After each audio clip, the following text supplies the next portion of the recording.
నమస్కారం ACT news కి స్వాగతం నేను వినతి ముందుగా హెడ్లైన్స్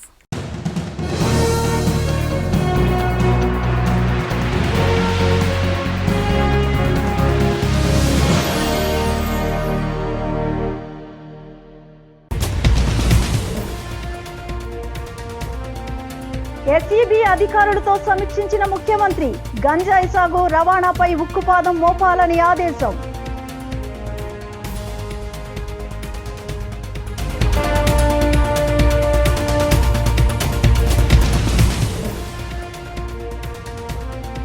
దసరా ఏర్పాట్లపై సమావేశమైన కోఆర్డినేషన్ కమిటీ కోవిడ్ నిబంధనలతో తగిన ఏర్పాట్లు చేస్తున్నామన్న మంత్రి వెల్లంపల్లి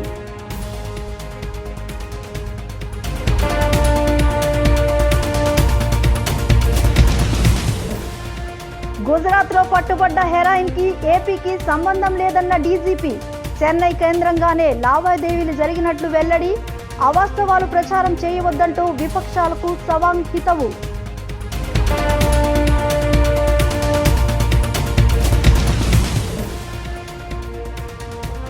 హెరాయిన్ అక్రమ రవాణా వెనుక ప్రభుత్వ పెద్దల హస్తముందన్న టీడీపీ వ్యవహారంపై సీబీఐతో విచారణ జరిపించాలంటూ బుద్ధా డిమాండ్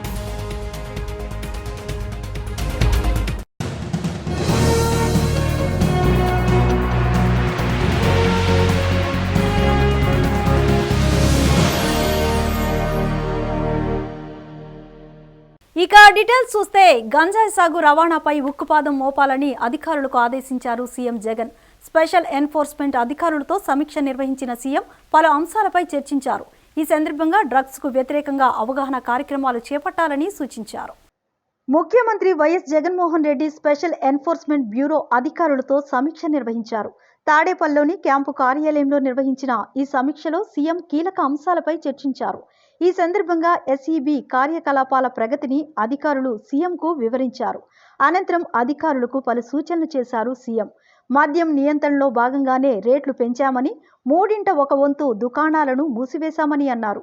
బెల్ట్ షాపులను మూసేయడమే కాకుండా పర్మిట్ రూములను కూడా మూసేశామని అన్నారు. లిక్కర్ సేల్స్ నెలకు 34 లక్షల కేసుల నుంచి 21 లక్షలకు తగ్గించామని చెప్పారు. ఇక అక్రమ మద్యం రవాణా తయారీని అడ్డుకోవాలని, మద్యం రవాణా చేసేవారిపై తయారీదారులపై కఠిన చర్యలు తీసుకోవాలని ఆదేశించారు. మరోవైపు గంజాయి సాగు రవాణాను అరికట్టాలని సీఎం జగన్ అధికారులకు ఆదేశించారు. క్రమం తప్పకుండా దాడులను చేయాలని, పోలీసు విభాగాల సమన్వయంతో పనిచేయాలని అన్నారు. డ్రగ్స్ కు వ్యతిరేకంగా కాలేజీలు, యూనివర్సిటీల్లో అవగాహన కార్యక్రమాలు నిర్వహించాలన్న సీఎం ఏ కాలేజీలోనైనా అలాంటి ఉదంతాలు కనిపిస్తే ప్రత్యేక దృష్టి పెట్టాలని సూచించారు. క్రమం తప్పకుండా కాలేజీలు, యూనివర్సిటీలను పర్యవేక్షించాలని, గుట్కా విక్రయాలు, రవాణాలపై అధికారులు దృష్టి పెట్టాలని అన్నారు. ఇక నిర్దేశించిన రేట్ల కన్నా ఇసుకను ఎక్కువ ధరకు అమ్మితే చర్యలు తీసుకోవాలన్న సీఎం వర్షాలు తగ్గగానే మరిన్ని రీచ్లు, డిపోల సంఖ్య పెంచాలని సూచించారు. ప్రతిష్టాత్మకమైన బెజవాడ దసరా శరన్నవరాత్రి ఉత్సవాలకు ఏర్పాట్లు ముమ్మరమయ్యాయి. ఇంద్రకీలాద్రిపై దుర్గమ్మ సన్నిధిలో ప్రతి ఏటా జరిగే దసరా ఉత్సవాల ఏర్పాట్లపై దేవాదాయ ధర్మాదాయ శాఖ మంత్రి వెల్లంపల్లి శ్రీనివాస్, కలెక్టర్ నివాస్ అధికారులు క్షేత్రస్థాయిలో పరిశీలించారు. అనంతరం జరిగిన సమీక్ష సమావేశంలో మంత్రి అధికారులకు పలు సూచనలు చేశారు. విజయవాడ ఇంద్రకీలాద్రిపై కొలువైయున్న దుర్గమ్మ సన్నిధిలో దసరా ఉత్సవాలు ఘనంగా నిర్వహించేందుకు అధికార యంత్రాంగం సన్నాహాలు ముమ్మరం చేసింది.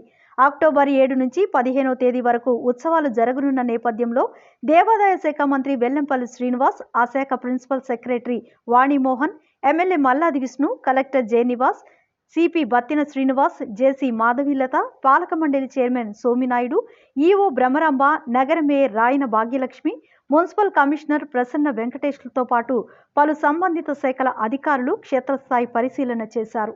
కరోనా నేపథ్యంలో తీసుకోవాల్సిన జాగ్రత్తలపై చర్చించారు.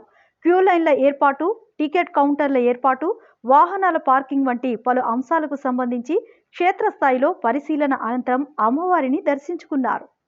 అనంతరం మున్సిపల్ కార్పొరేషన్ కౌన్సిల్ హాల్లో మంత్రి వెల్లంపల్లి, కలెక్టర్ నివాస్ నేతృత్వంలో దసరా కోఆర్డినేషన్ కమిటీ సమావేశం జరిగింది.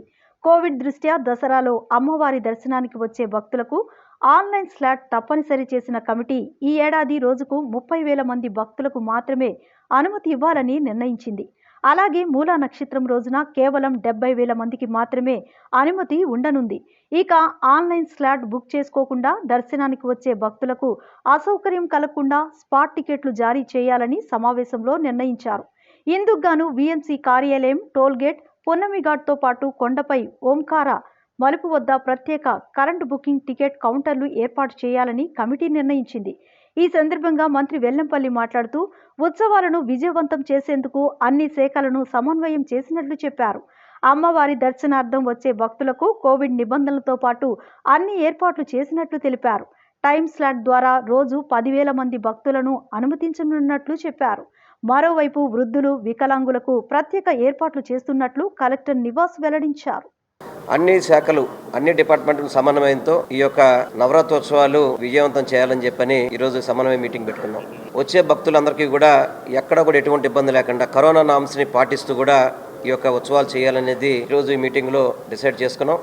ఒకటే క్లియర్గా చెప్పేసి వచ్చిన ప్రతి ఒక్క భక్తుడికి కూడా ఎక్కడా కూడా ఎటువంటి ఇబ్బంది లేకుండా వాళ్ళు పూర్తిగా కూడా స్వేచ్ఛగా వచ్చే విధంగా ఆన్లైన్ టికెట్ విధానం కూడా ఇందాక మా కలెక్టర్ గారు చెప్పారు. ఆల్రెడీ 4,000 మందికి రోజుకి 10,000, ఇప్పటి వరకు 10,000 మందికి ప్లాన్ చేయడం జరిగింది. దాన్ని ఆల్రెడీ ఇప్పటికీ ఆన్లైన్లో కూడా పెట్టడం జరిగారు. దాంట్లో 4,000 మందికి ఉచిత దర్శనం కావచ్చు, 3,000 మందికి 100 రూపాయల టికెట్ కావచ్చు, 3,000 మందికి 300 రూపాయల టికెట్లు కావచ్చు. అదేవిధంగా ఉభయదాతలు కానీ ఏదైతే కుంకుమ పూజ కార్యక్రమం, చండీ హోమం కూడా జరిగే విధంగా అవన్నీ కూడా పూర్తిగా కాకపోతే ఇదివరకు అన్ని వేలల్లో అట్లా ఉండేదాన్ని ఇప్పుడు కోవిడ్ నామ్స్ ప్రకారం రిస్ట్రిక్ట్ చేసి తక్కువ చేసి అందరినీ కూడా ఈ యొక్క ఉత్సవాలు జరపాలనేది భావన జరుగుతుంది.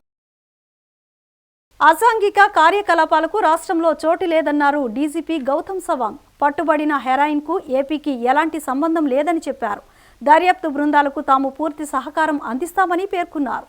Since last 1 week, ever since the seizure of large quantity of heroin in the Mandla port, Gujarat, on the 16th of this month, there has been many speculations being made and false statements and claims are being made. Manu andarki telusu ee media lo kuda spashtanga appudu nunchi roju aa details andarki kanapadutundi. ee incident sambandhinchindi there is no linkage with regards to the seizure of heroin and narcotic substance to the state of Andhra Pradesh other than the address of the company. So the company address is registered with Vijayawada local address, but the persons who are operating this is not in the state of Andhra Pradesh for the past several years. He has been operating from Chennai. As per the investigation, as per the information that we obtained from the DRI and the other central government agencies who are investigating this case. Unfortunately, some political leaders, some leaders are making false statements, making false allegation, which is not correct. Allegation something like a CM office pakkane jarigadamu, malli em samadhanam cheptaru ani, CM garu em samadhanam cheptaru, DGP గారు ఏం సమాధానం చెప్తారు దీని గురించి అని ఇలాంటి వ్యాఖ్యలు, మాటలు కరెక్ట్ కాదు. ఇలాంటి అసత్య ప్రచారం చేయడము, అప్పదం చెప్పడము అది కరెక్ట్ కాదు. ప్రజల్ని తప్పుదావ పట్టించడం, ప్రజల్ని భయాందోళన గురి చేయడము అది కరెక్ట్ కాదు. మనం కోరుతున్నాము ఇలాంటిది ప్రచారం చేయకూడదు. whereas we are very confident that if at all such activities are seen or visible, police will crack down very heavily on that. We are also in touch with central government agencies, DRI, in the connection with this investigation, and we are also rendering any assistance whatsoever sought with regards to this. తాలిబాన్ల నుంచి Tadepalli ప్యాలెస్కు drugs రవాణా జరుగుతోందని తెలుగుదేశం నేత బుద్ధ వెంకన్న ఆరోపించారు. 21,000 కోట్ల విలువైన heroin పట్టుబడితే రాష్ట్ర ప్రభుత్వం ఎందుకు స్పందించడం లేదని ప్రశ్నించారు. మంగళగిరిలోని పార్టీ కార్యాలయంలో వెంకన్న మీడియాతో మాట్లాడుతూ ఏపీలో యథేచ్ఛగా డ్రగ్స్ దందా జరుగుతున్న ఇంటెలిజెన్సీ వ్యవస్థకు తెలియదా అని నిలదీశారు. డ్రగ్స్ వ్యవహారంలో ప్రభుత్వ బిగ్ బాస్ హస్తం ఉందని, అందుకే పోలీసులు ప్రేక్షక పాత్ర పోషిస్తున్నారని వెంకన్న ఆరోపించారు. రాష్ట్రంలో ఎగ్స్ వాడకం కంటే డ్రగ్స్ వాడకం పెరిగింది. తాలిబాన్ల రాజ్యం నుంచి తాడేపల్లికి దిగుమతి అవుతున్నటువంటి హెరాయిన్పై రాష్ట్ర ప్రభుత్వం సమాధానం చెప్పాలి. రాష్ట్రంలో గంజాయి, హెరాయిన్, కొకైన్ విక్రయాలు జోరుగా జరుగుతున్నాయి. ఏ బడ్డీ కొట్ల కాడైనా, ఏ కిల్లి కొట్ల కాడైనా, ఏ టీ స్టాల్స్ కాడైనా స్వేచ్ఛగా ఈ రాష్ట్రంలో విక్రయాలు జరుగుతున్నాయి. దీని మీద ఇంటెలిజెన్స్ నిఘా ఏమైంది? అలాగే రాష్ట్ర ప్రభుత్వంలో ఉన్నటువంటి పోలీస్ వ్యవస్థ తెలుగుదేశం పార్టీ నాయకుల మీద కేసులు పెట్టడానికే పరిమితమైంది, కానీ వీటిల్ని కంట్రోల్ చేయడంలో విఫలమయ్యారంటే దీనికి కారణం దీని వెనకాతలు ఉన్నటువంటి బిగ్ బాస్ ఎవరైతే ఉన్నారో ఆ బిగ్ బాస్ ఆదేశాల మేరకే పోలీసులు ప్రేక్షక పాత్ర వహిస్తున్నారు. వైసీపీ పాలనలో రాష్ట్రానికి డ్రగ్స్ నిలయంగా మార్చడంలో కీలకంగా ఇక్కడ ప్రభుత్వమే దాన్ని ప్రోత్సహిస్తుంది. గుజరాత్లో ముంద్రా పోర్టులో పట్టుబడినటువంటి 21,000 కోట్ల హెరాయిన్ పై వైసీపీ నేతలు ఎందుకు స్పందించట్లేదు? మీ పాత్ర లేకపోతే మీరు ఎందుకు బయటకు రావట్లేదు? దీనిపై ప్రభుత్వం ఎందుకు చెల్లించట్లేదు? ఆరోపణలు వస్తున్నాయి. పట్టుబడిన నిందితుడు సుధాకర్ కాకినాడకు చెందిన ఒక వైసీపీ నాయకుడి బినామీ. అది కాకినాడ ప్రజలందరికీ కూడా తెలుసు. ఈ డ్రగ్స్ మాఫియాతో వైసీపీకి సంబంధం లేకపోతే వెంటనే సిబిఐతో విచారణ జరిపించాలి. 72,000 కోట్ల హెరాయిన్ డ్రగ్స్ ఎక్కడ దాచారు?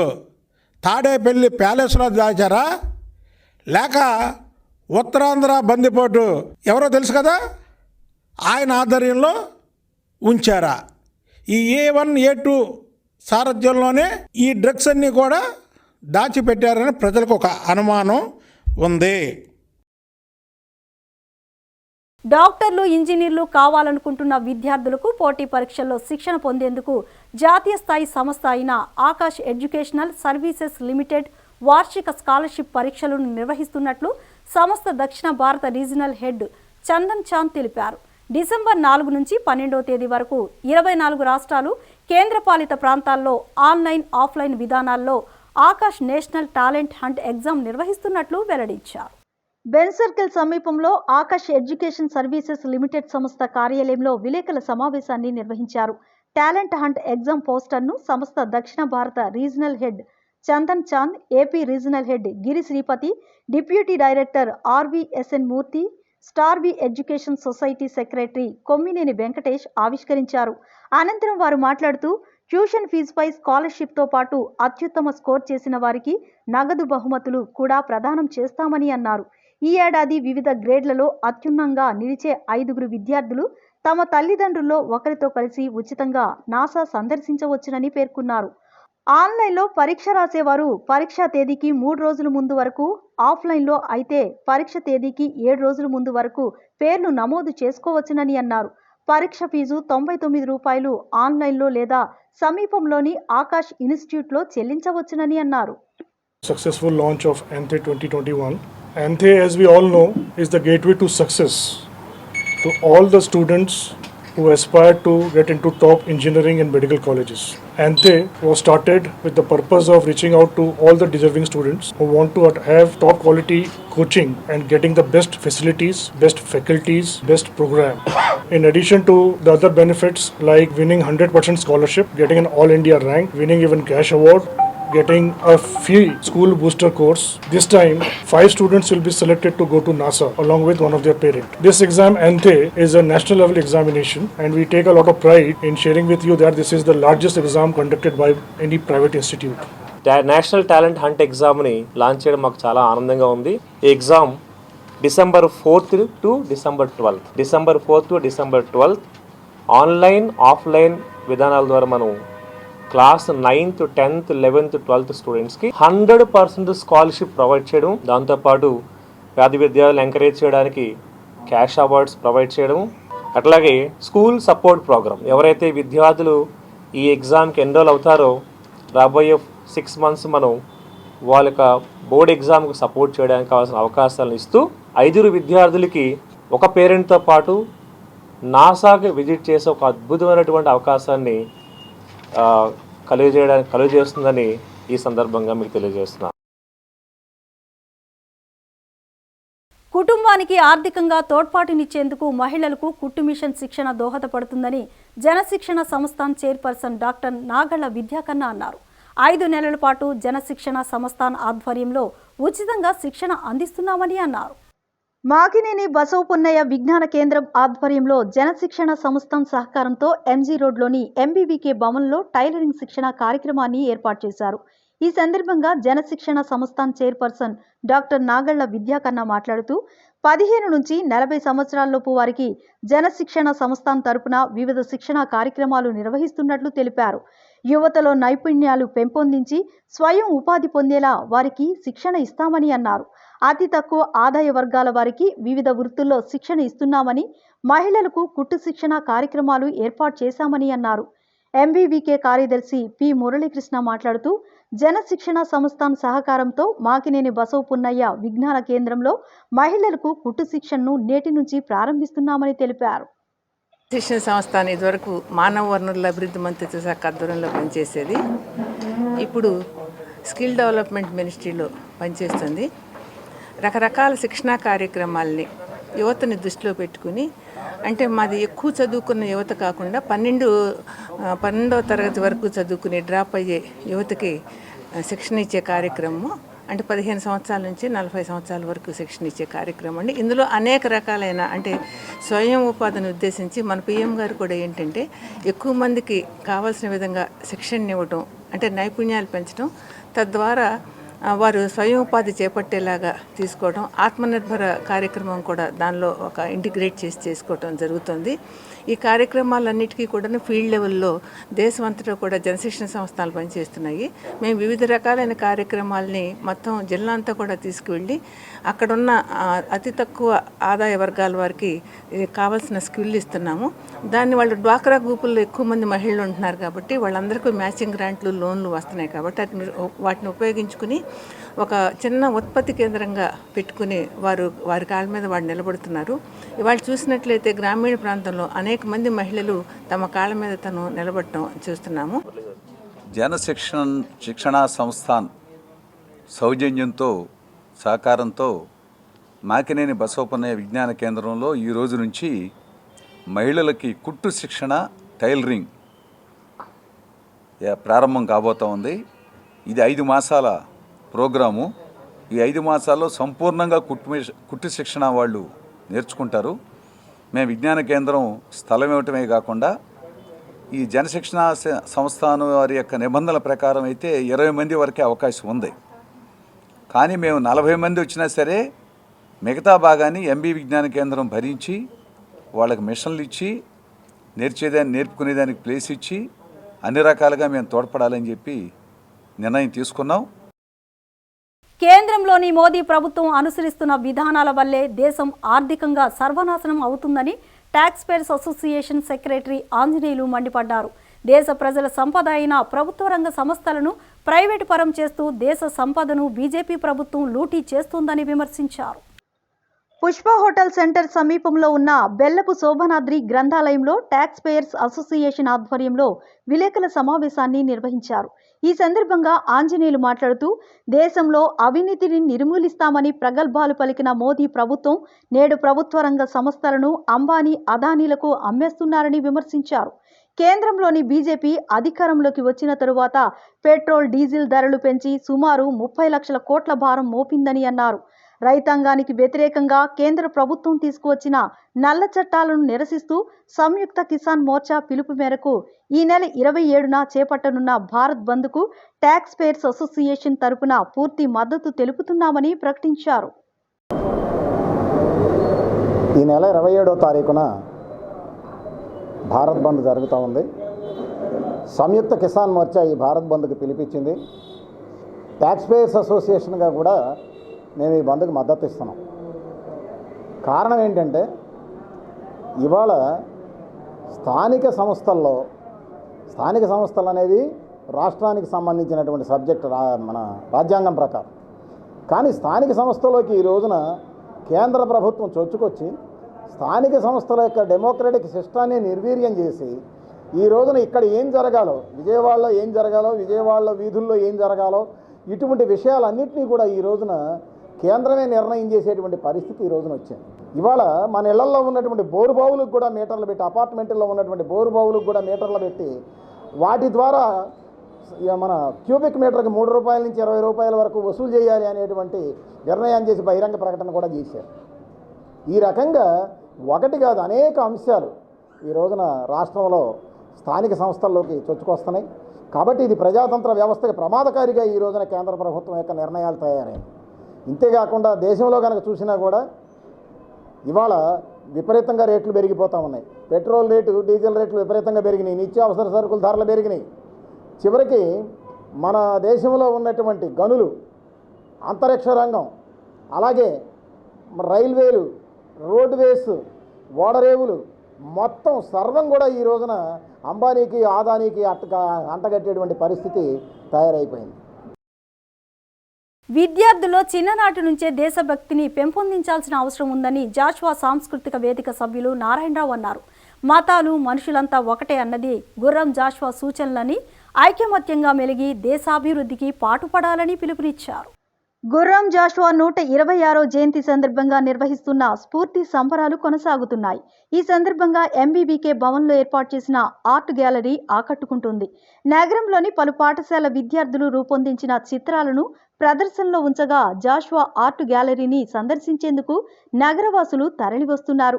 అనంతరం నారాయణరావు మాట్లాడుతూ జాషువా సాంస్కృతిక వేదిక నిర్వహించిన ఆర్ట్ పోటీలకు మంచి ఆదరణ లభించిందని అన్నారు. విద్యార్థుల్లో జాతీయ భావాన్ని పెంపొందించేందుకు ఈ పోటీలు ఎంతగానో దోహదపడతాయని అన్నారు. వారిలోని ప్రతిభను చాటుకోవడంతో పాటు గుర్రం జాషువా చిత్రాలను అందంగా రూపొందించారని అన్నారు. మతం వేరైతేనేమో మనుషులంతా ఒకటే అంటాడు గురజాడ. ఈ దేశమును ప్రేమించమన్నా, మంచి అన్నది పెంచమన్నా అని కూడా చెప్తాడు. అందుకని గురజాడ జయంతిని పురస్కరించుకొని జాషువా సాంస్కృతిక వేదిక 21, 22, 23 ఈ 3 రోజులు ఒక ఆర్ట్ గ్యాలరీ నిర్వహించి తలపెట్టింది. అయితే మేము ఆంధ్ర రాష్ట్రంలో ఉన్నటువంటి పిల్లలందరికీ, అలాగే యువతి యువకులకు కూడా గురజాడ గారి దేశభక్తి గీతంలో ఒక చరణానికి బొమ్మలేయండి అని పిలిపించాం. మా పిలుపుని అంగీకరించి పిల్లలు, పెద్దలు దాదాపు 270 చిత్రాలను మాకు పంపించారు. అందులో మేము మా న్యాయ నిర్ణేతలు ఒక 70 చిత్రాలను సెలెక్ట్ చేసి ఒక ఆర్ట్ గ్యాలరీలో పెట్టాం. అంటే ఈ ఆర్ట్ గ్యాలరీ నిన్న దుర్గా మల్లేశ్వర సిద్ధార్థ మహిళా కాలేజీ పిల్లలు, మొన్న బిషప్ హజరాయి పిల్లలు, ఇట్లా పిల్లలు అంటే విద్యార్థులు రోజు రోజుకి చూడటం పెరుగుతుంది. నిన్న సాంస్కృతిక శాఖ సంచాలకులు ఉన్నటువంటి ఆర్ మల్లికార్జున గారు కూడా వచ్చి ఈ ఆర్ట్ గ్యాలరీని చూసి ప్రశంసించారు. అంటే మా ఉద్దేశం ఏంటంటే దేశభక్తి కుహనా దేశభక్తి కాదు, కావాల్సింది నిజమైన దేశభక్తి. ఆ నిజమైన దేశభక్తి ఇప్పుడు నుండే పిల్లలకి అలవర్చితే అన్నదమ్ముల వల్ల జాతులు మతములన్నీ మెలగవలెనవి, పాడి పంటలు పొంగి పర్లే దారిలో నువ్వు పాటుపడవని ఏదైతే గురజాడ చెప్పాడో ఆ అంశాన్ని పిల్లలు అలవర్చుకుంటే రేపు రానున్న రోజుల్లో మన దేశం ఐకమత్యంతో కులాలు మతాలు లేనటువంటి ఒక మంచి సంస్కృతి కలిగిన దేశంగా వర్ధిల్లుతుందని ఆశిస్తూ జాషువా సాంస్కృతిక వేదిక ఈ చిత్ర గ్యాలరీని పెట్టడం జరిగింది. మంగళగిరి ఎమ్మెల్యే ఆర్కేపై టీడీపీ ఎస్సీసీఎల్ రాష్ట్ర అధ్యక్షులు ఎంఎస్ రాజు తీవ్రస్థాయిలో ఆగ్రహం వ్యక్తం చేశారు. దుగ్గిరాల ఎంపీపీ స్థానం కోసం రామకృష్ణారెడ్డి జగన్మార్కు రాజకీయాలకు పాల్పడుతున్నారని దుయ్యబట్టారు. మంగళగిరి పార్టీ రాష్ట్ర కార్యాలయంలో రాజు మీడియాతో మాట్లాడుతూ టీడీపీకి దక్కాల్సిన ఎంపీపీ స్థానాన్ని పోలీసులు, రెవెన్యూ అధికారుల అండతో వైసీపీ పరం చేయడానికి ఆర్కే సిద్ధమయ్యారని ఆరోపించారు. మొత్తం 18 ఎంపీటీసీలకు గాను 14 స్థానాలకు ఎన్నికలు జరిగితే దుగ్గిరాల మండలంలో 9 స్థానాల్లో టీడీపీ విజయం సాధించిందని తెలిపారు. ఇప్పటికైనా ఆర్కే తన తీరు మార్చుకోకుంటే ప్రజలే తగిన బుద్ధి చెప్తారని హెచ్చరించారు. ఆంధ్రప్రదేశ్లో ధనవంతుల్లో ఒకటిగా ఉంటూ బినామీ ఆస్తులు, నల్లధనం ఉన్నటువంటి వ్యక్తి పేదవాడిగా ఆర్ నారాయణమూర్తి సినిమాల కంటే దారుణంగా ఆస్కార్ లెవెల్లో యాక్షన్ చేస్తూ ప్రజల్ని నమ్మించి గొంతు కోసేటువంటి ఒక నమ్మక ద్రోహి ఈరోజు మీడియాలో సూక్తులు చెప్తావే, ప్రతిరోజు వచ్చి రేడియోలో జాకీలాగా ప్రవచనాలు చెప్తావే, ఈరోజు ఇంత దుర్మార్గంగా దుగ్గిరాల మండలంలో 18 ఎంపీటీసీల్లో 14 మేము పోటీ చేస్తే 9 తెలుగుదేశం పార్టీ గెలిస్తే ఇద్దరిని ఎన్నికల ముందే ఇద్దరిని ప్రలోభాలకు గురి చేసి ఇద్దరిని కైవసం చేసుకొని జనసేన తెలుగుదేశం పార్టీ మద్దతుతో ఇంకొక 2 గెలిస్తే ఈరోజు దుగ్గిరాల మండలంలో యుద్ధ వాతావరణంగా వేలాది మంది పోలీసుల్ని దుగ్గిరాల మండలంలో మోహరింపజేసి తెలుగుదేశం పార్టీ నాయకుల ఇళ్ల దగ్గర వాళ్ళ కదలికల మీద నిఘాలేసి బెదిరిస్తూ ప్రజల్ని, తెలుగుదేశం పార్టీ శ్రేణుల్ని, గెలిచినటువంటి ఎంపీటీసీలని భయభ్రాంతులకు గురి చేసే విధంగా వ్యవహరిస్తూ ఒక మండల ఎంపీపీ స్థానం కైవసం చేసుకోవడానికి నువ్వు చేయనటువంటి డ్రామాలు లేవు. ఒకవైపు గెలిచిన ఎంపీటీసీలని బెదిరిస్తూ, మరోవైపు పోలీసులను అడ్డం పెట్టుకొని, రెవెన్యూ అధికారులను అడ్డం పెట్టుకొని గెలిచిన ఎంపీటీసీలకి కుల ధృవీకరణ పత్రాలు ఇవ్వకుండా వాళ్ళని మానసికంగా వేధిస్తున్నటువంటి దుగ్గిరాల తహసీల్దార్ గారికి నేను ఈ సందర్భంగా హెచ్చరిస్తా ఉన్నా. గెలిచిన అభ్యర్థుల్ని భయభ్రాంతులకు గురి చేసి ఎంపీపీ స్థానాన్ని కైవసం చేసుకోవాలంటే మీరు తొడలు కొడతా ఉన్నారు, జబ్బలు జరుస్తూ ఉన్నారు. 85%, 95% మేము రాష్ట్రంలో గెలిచామని, ఈ రకంగా గెలిచారని చెప్పేసి రాష్ట్రానికి మీరే చెప్తా ఉన్నారు.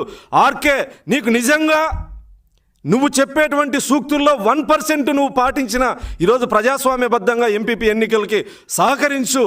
లేదంటే రాజధాని నిర్మాణంలో నాశనం చేసినటువంటి నిన్ను, నీ జగన్మోహన్ రెడ్డిని రాష్ట్ర వ్యాప్తంగా దుగ్గిరాల ప్రజలు ఇచ్చిన తీర్పే రాష్ట్ర వ్యాప్తంగా వస్తుంది. ఇది గుర్తుపెట్టుకోవాలా. కేంద్ర ప్రభుత్వం అందిస్తున్న పథకాలను ప్రజలకు అందించడంలో వైసీపీ ప్రభుత్వం వైఫల్యం చెందిందన్నారు బీజేపీ ఎంపీ అశోక్ నేతే. ఉచిత రేషన్ బియ్యాన్ని రాష్ట్ర ప్రభుత్వం పక్కదారి పట్టిస్తుందని అన్నారు. గుంటూరు జిల్లా తాడేపల్లి ఎస్టీ కాలనీలో బీజేపీ ఆధ్వర్యంలో మెడికల్ క్యాంప్ నిర్వహించారు. మెడికల్ క్యాంప్లో ఎంపీ అశోక్ నేతే పాల్గొన్నారు. అనంతరం ఆయన మాట్లాడుతూ, చట్టసభల్లో తమకు కేటాయించిన సీట్లలో ముఖ్యమంత్రి వివక్ష చూపించడం దారుణమని అన్నారు. కేంద్ర ప్రభుత్వం ఇస్తున్న పథకాలను తమ పథకాలుగా చూపించుకుంటూ వైసీపీ ప్రభుత్వం ప్రచారం చేసుకుంటుందని అన్నారు. వ్యాక్సిన్ పంపిణీలో రాష్ట్ర ప్రభుత్వం పూర్తిగా వైఫల్యం చెందిందని అన్నారు. అనంతరం రేషన్ బియ్యం పంపిణీ రేషన్ డిపోను సందర్శించారు. ఈ కార్యక్రమంలో బీజేపీ నేతలు రావెల కిషోర్ బాబు, పాతూరి నాగభూషణం, పాతిబండ్ల రామకృష్ణ, ఎస్సీ సెల్ నాయకులు పాల్గొన్నారు. हमारे देश के लाडले पंतप्रधान नरेंद्र जी मोदी, इनका जन्मदिन 17 सितंबर था और इस 17 सितंबर से लेकर 2 अक्टूबर तक सेवा ही समर्थन ये कार्यक्रम पूरे देश में चलाया जाए, ऐसा उनका आदेश था. इसलिए कि किसी ने भी मेरा बड़े उत्साह से कार्यक्रम नहीं करने का, केवल सेवाई समर्थन इसमें इस उपक्रम के बारे में एक माध्यम से पूरे देश के गांव-गांव में जाना, देहात में जाना, और जो अभी बड़े प्रमाण पे कोविड-19 चालू है, आज भी कोविड-19 का डर अभी तक गया नहीं. कम हो गया लेकिन अभी तक गया नहीं. నరేంద్ర మోడీ గారి జన్మదినం దగ్గర నుంచి కూడా కార్యక్రమాల్లో భాగంగా ఎంపీ గారు మహారాష్ట్ర నుంచి నేతే గారు రావడం జరిగింది. ఆయన ఈ రాష్ట్రం గురించి కానీ ఈ రాష్ట్రంలో జరుగుతున్న వాటి గురించి కూడా చెప్పడం జరిగింది. ముఖ్యంగా ఈ రాష్ట్ర ప్రభుత్వం టోటల్గా ఫెయిల్ అయిందని చెప్పి ఆయన చెప్తా ఉన్నారు. కారణం ఏంటంటే ఈ రాష్ట్రాన్ని అప్పులు మయంగా చేయటం, అదేవిధంగా భారతదేశంలో కోవాక్సిన్ కానీ కోవిషీల్డ్ కానీ ఈ రాష్ట్రానికి మ్యాక్సిమం సపోర్ట్ చేసినా కూడా ఇక్కడ వాళ్ళు సక్సెస్ చేయలేకపోవడం జరిగింది. ఎందుకంటే పక్కన ఉన్నటువంటి మన యోగి గారు బ్రహ్మాండం చేశారు యూపీలో వ్యాక్సినేషన్. మరి దానికి ఆ డ్రైవ్ కోసమే ప్రజలందరికీ తెలియాలి, అదేవిధంగా ప్రజల్లో ఒక అవేర్నెస్ క్రియేట్ చేయాలని చెప్పి అక్టోబర్ 7 వరకు కూడా ఈ మంచి కార్యక్రమాలు, అంటే రేషన్ షాప్లో నిన్న చూస్తూ ఉన్నాం, రేషన్ షాప్ బియ్యం ఇస్తూ ఉంటే మోడీ గారు ఇచ్చే బియ్యం వచ్చేటప్పటికి మిషన్లు పనిచేయట్లేదంట. ఇది ఎంత దారుణమో ఆలోచించండి. ఏసీటీ న్యూస్ ముగించే ముందు హెడ్లైన్స్ మరొకసారి.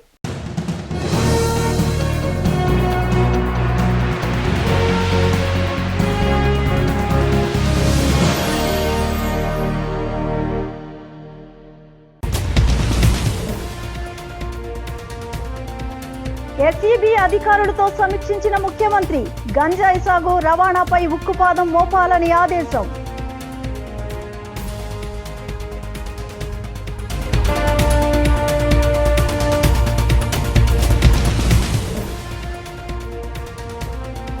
దసరా ఏర్పాట్లపై సమావేశమైన కోఆర్డినేషన్ కమిటీ, కోవిడ్ నిబంధనలతో తగిన ఏర్పాట్లు చేస్తున్నామన్న మంత్రి వెల్లంపల్లి.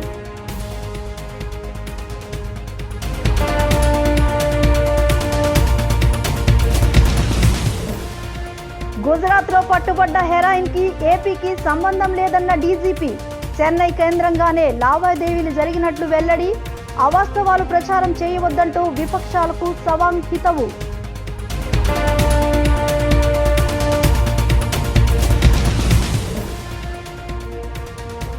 హెరాయిన్ అక్రమ రవాణా వెనుక ప్రభుత్వ పెద్దల హస్తముందన్న టీడీపీ. వ్యవహారంపై సీబీఐతో విచారణ జరిపించాలంటూ బుద్ధా డిమాండ్.